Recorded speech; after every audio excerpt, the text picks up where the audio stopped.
லவ்தேத்தூர் இயேசுஸ் கிறிஸ்துஸ். இயேசு கிறிஸ்துவுக்கு புகழ். தமிழ் கூறும் நல் உலகில் வாழும் அனைத்து அன்பு உள்ளங்களுக்கும் வத்திக்கான் வானொலியின் வணக்கம். இறைவன் உங்கள் உள்ளத்தையும் இல்லத்தையும் தன் அன்பாலும் அருளாலும் அமைதியாலும் இன்றும் என்றும் நிரப்புவாராக. வத்திக்கான் வானொலி இன்று உங்களுக்கு வழங்குபவை திருத்தந்தையின் திருத்தூது பயணத்தின் 9ஆம் மற்றும் 10ஆம் நாள் நிகழ்வுகள். திருத்தந்தை 14ஆம் லியோ அவர்கள் ஆப்பிரிக்க நாடுகளுக்கான திருத்தூது பயணத்தின் 10ஆம் நாளை இன்று ஏப்ரல் 22ஆம் தேதி புதன்கிழமை தொடங்கியிருக்கிறார். ஈக்வட்டோரியல் கினியாவின் முக்கியமான நகரங்களில் ஒன்றான மொங்கோமோ நாட்டின் முக்கியமான நிலப்பகுதியான ரியோ முனி பகுதியில் காபோன் நாட்டின் எல்லைக்கு அருகில் அமைந்துள்ளது. இது ஃபேங்கின மக்களின் தாயகமாகும். இந்நாட்டின் அதிபருடைய சொந்த ஊர் இது என்பதால் கடந்த சில ஆண்டுகளில் இந்த நகரம் மிகப்பெரிய உள்கட்டமைப்பு வளர்ச்சியை கண்டுள்ளது. அடர்ந்த காடுகளுக்கு மத்தியில் அமைந்துள்ள இந்த நகரம் அகலமான சாலைகள், நவீன ஹோட்டல்கள் மற்றும் பெரிய கோல்ஃப் மைதானம் ஆகியவற்றை கொண்டுள்ளது. இங்குள்ள மொங்கோமோ மைதானம் சர்வதேச தரம் வாய்ந்த கால்பந்து மைதானம். இங்கு 2015ஆம் ஆண்டு ஆப்பிரிக்க கோப்பை போட்டிகளை நடத்தியது குறிப்பிடத்தக்கது.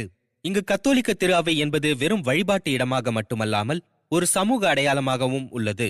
உள்ளூர் இளைஞர்களுக்கு கல்வி வழங்குதல், குருத்துவ கல்லூரி, அரசு வசதிகள் குறைவாக இருக்கும் பகுதிகளில் ஏழைகளுக்கான மருத்துவம் மற்றும் சமூக நலத்திட்டங்களை திரு அவை மேற்கொள்கிறது.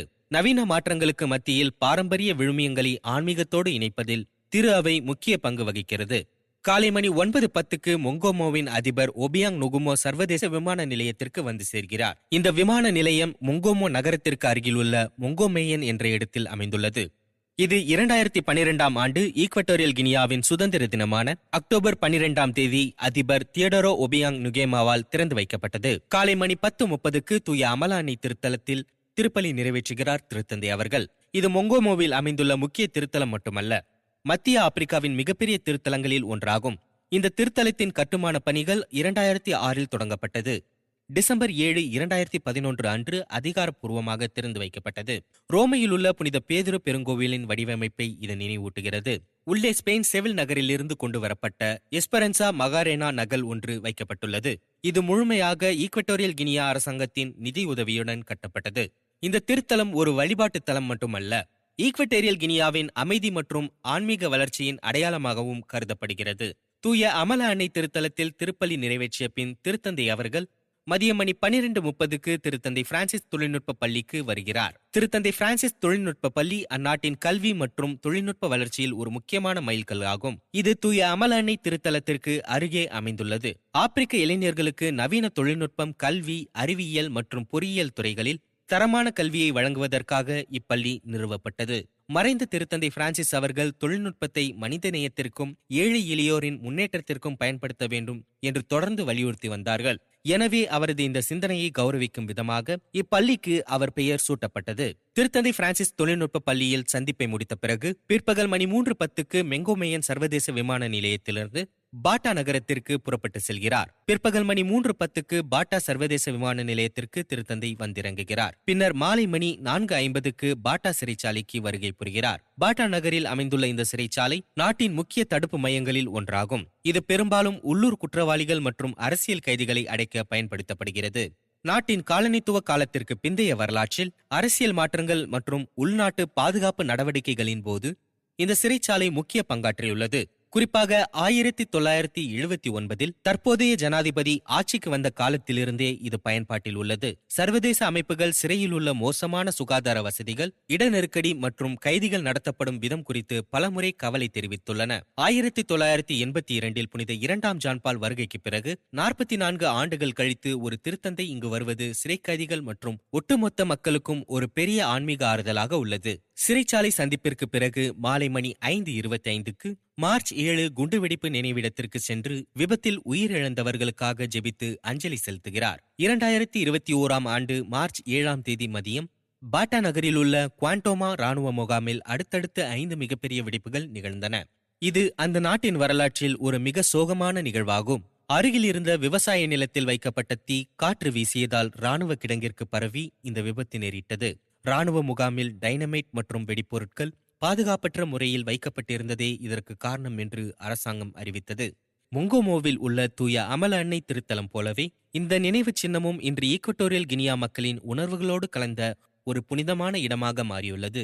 இறந்தவர்களுக்கு அஞ்சலி செலுத்திய பின் மாலை மணி 6:10க்கு பாட்டா மைதானத்தில் இளைஞர்கள் மற்றும் குடும்பங்களை சந்தித்து அவர்களை ஊக்கப்படுத்தி இறையாசிர் கொடுக்கிறார் திருத்தந்தை அவர்கள். அதன் பின்னர் இரவு மணி 7:40க்கு பாட்டா விமான நிலையத்திலிருந்து மலாபோவிற்கு புறப்படுகிறார்.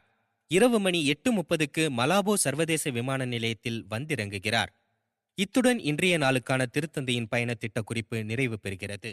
ஏப்ரல் 21 செவ்வாய் அன்று திருத்தந்தை 14ஆம் லியோ அவர்கள் தனது ஆப்பிரிக்கா பயணத்தின் ஒரு பகுதியாக எக்வாடோரியல் கினியா நாட்டிற்கு வருகை தந்தபோது அந்நாட்டின் தலைநகரான மாலபோவில் உள்ள அதிபர் மாளிகையில் அந்நாட்டு அதிபர் தியோடோரோ ஒபியாங் இங்வேமா எம்பாசோகோ அவர்கள் நிகழ்த்திய வரவேற்பு உரை.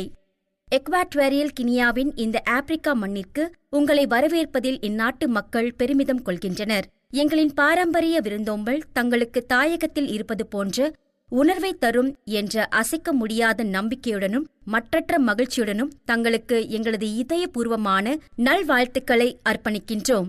நெருக்கடிகளும் நிலையற்ற தன்மையும் நிறைந்த இந்த உலகில் திரு அவையின் தலைவராகிய உங்கள் வருகை நம்பிக்கையையும் அமைதியையும் ஆன்மீக மலர்ச்சியையும் கொண்டு வருகின்றது. கத்தோலிக்க பற்றுமிக்க எமது நாடு உங்களது இந்த வருகையை எங்களின் உயிரோட்டமான நம்பிக்கைக்கு கிடைத்த அங்கீகாரமாகவே கருதி வரவேற்கிறது. எக்வாடோரியல் கினியாவை உங்கள் இதயத்தில் நினைவு கூர்ந்து அன்பு செலுத்துவதற்காக எமது மனமார்ந்த நன்றிகளை சமர்ப்பிக்கின்றோம். ஏப்ரல் 21 செவ்வாயன்று ஈக்வட்டோரியல் கினியாவின் தலைநகரான மலாபோ அரசு மாளிகையில் அந்நாட்டு அரசு அதிகாரிகள், குடிமை சமூக பிரதிநிதிகள் மற்றும் தூதரக அதிகாரிகளை திருத்தந்தை 14ஆம் லியோ அவர்கள் சந்தித்தார். அச்சந்திப்பின் போது திருத்தந்தை ஆற்றிய உரை. இப்போது அவ்வுரைக்கு செவி மடுப்போம். Distinguidas autoridades, miembros del cuerpo diplomático, señoras y señores, los saludo cordialmente. Les agradezco su acogida y las palabras que me han dirigido. Me alegra estar aquí para visitar al querido pueblo de Guinea Ecuatorial. Durante su visita a este país, el Papa San Juan Pablo II definió a su persona, señor presidente, como el centro simbólico hacia el que convergen las vivas aspiraciones de un pueblo a un clima social de auténtica libertad, de justicia, de respeto y promoción de los derechos de cada persona o grupo y de mejores condiciones de vida. மதிப்பிற்குரிய அதிபர் அவர்களே, அரசு அதிகாரிகளே, அரசு தூதரகங்களின் உறுப்பினர்களே, சகோதர சகோதரிகளே, உங்கள் அனைவருக்கும் எனது கனிவான வணக்கங்கள். உங்களின் அன்பான வரவேற்பிற்கு எனது மனமார்ந்த நன்றியை உரித்தாக்குகிறேன்.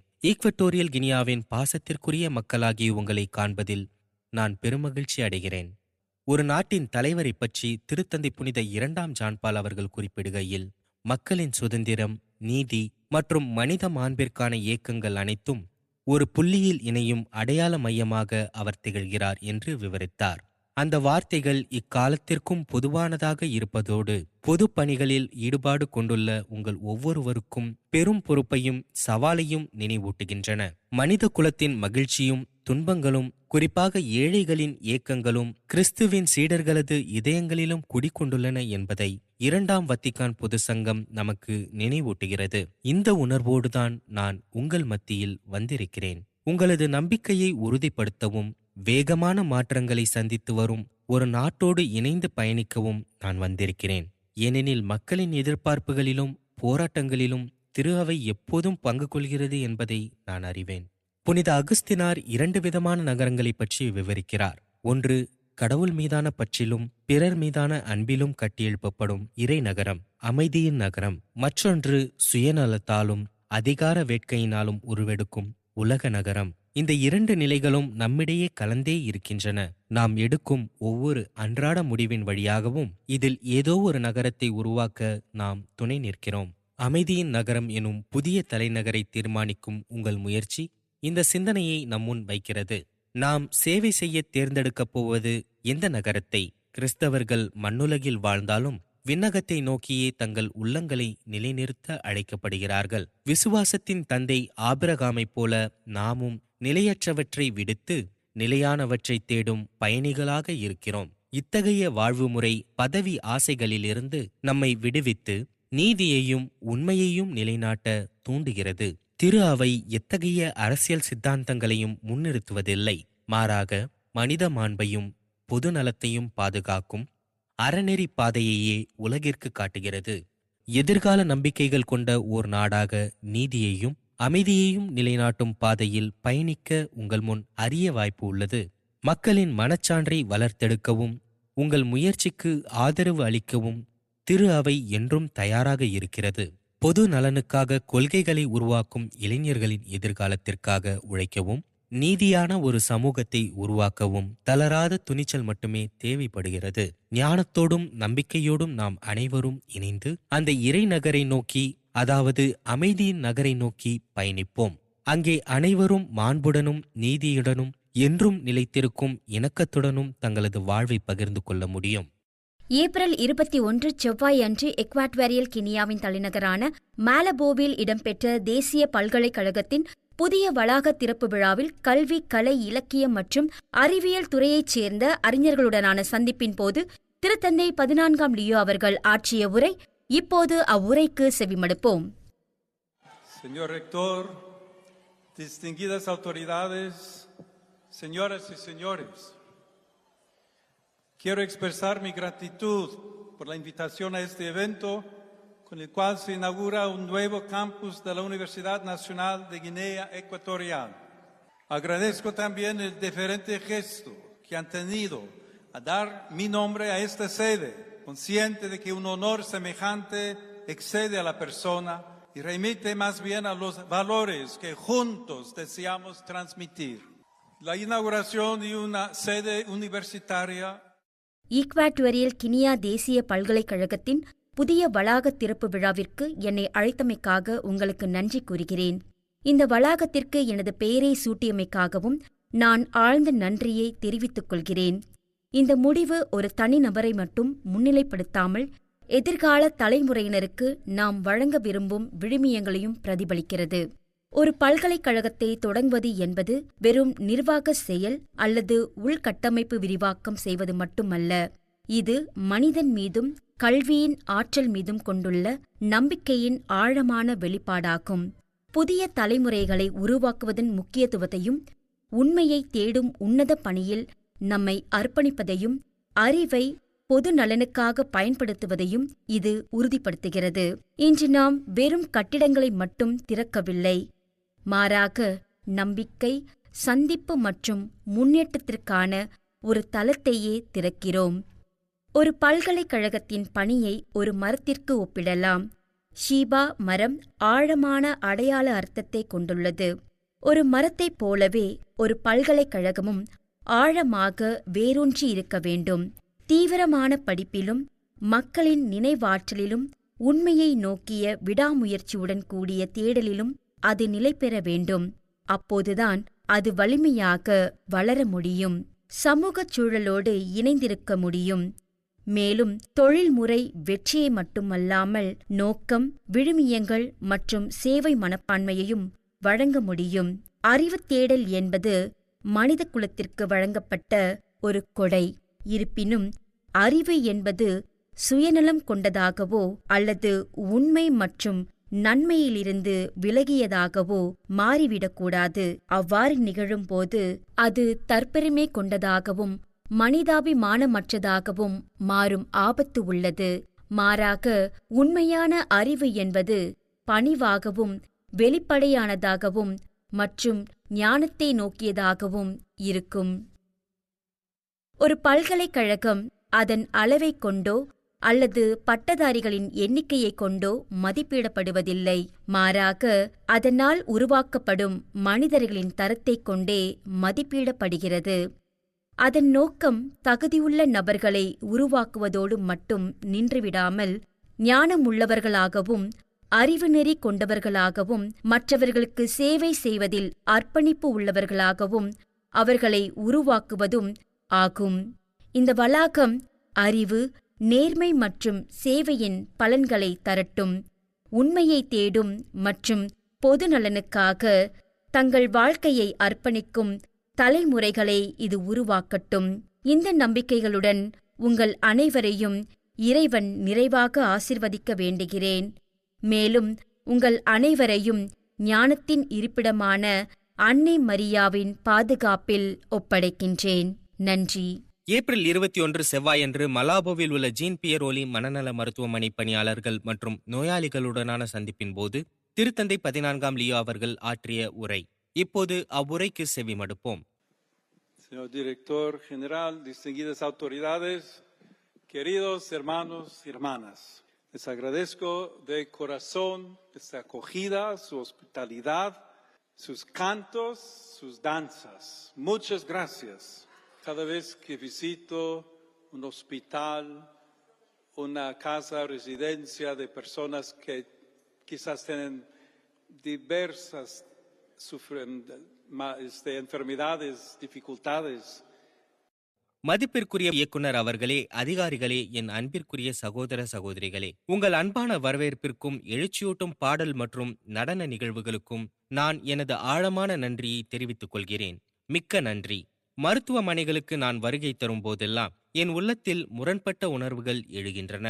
ஒருபுறம் நோயாளிகள் மற்றும் அவர்களின் குடும்பத்தினர் படும் துயரத்தைக் கண்டு என் மனம் வருந்துகிறது. மறுபுறம் மனித உயிரை காக்கும் உன்னத பணியில் அங்கே தினம்தோறும் அர்ப்பணிப்புடன் உழைப்பவர்களைக் கண்டு நான் வியப்பும் ஆறுதலும் அடைகிறேன்.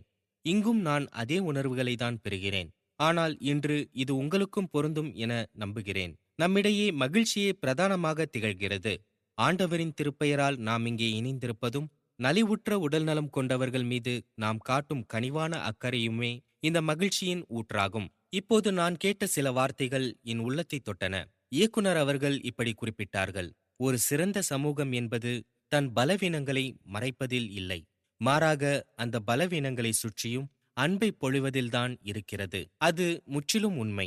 இது கிறிஸ்தவ வேர்களை கொண்ட ஒரு நாகரிகத்தின் அடிப்படை தத்துவமாகும். ஏனெனில் ஊனம் மற்றும் இயலாமை என்னும் வடுக்களால் நசுக்கப்பட்டவர்களின் காயங்களை ஆற்றி அவர்களின் இழந்த மாண்பை மீட்டெடுத்து மனித வரலாற்றில் புதிய ஒளியை ஏற்றிடவே கிறிஸ்து இவ்வுலகிற்கு வந்தார். திரு பெட்ரோ செலஸ்டினோ அவர்கள், நாங்கள் எப்படி இருக்கிறோமோ அப்படியே எங்களை நேசிப்பதற்காக உங்களுக்கு நன்றி என்ற நெஞ்சை தொடும் வார்த்தைகளோடு தனது உரையை நிறைவு செய்தார்.